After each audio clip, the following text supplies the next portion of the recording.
ఏమండి రేపు మనం అందరూ గుడికి వెళ్దామండి. రేపు నాకు వీకెండ్ ఎక్స్ట్రా వర్క్ ఉంది, నేను రావడానికి కుదరదు, మీరు వెళ్ళరండి.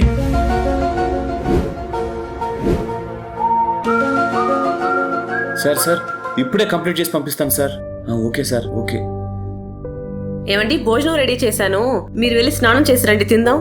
నాకు ఆఫీస్ వర్క్ చాలా ఉంది, నేను మళ్ళీ తింటానులే. ఏంటండి ఇది, వర్క్ తర్వాత చేసుకుందరు గాని. హే పో.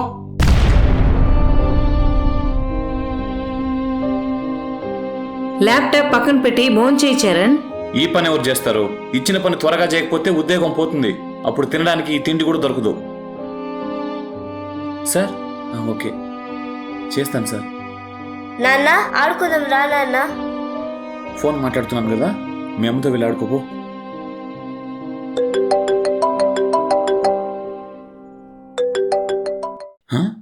ఏమైంది?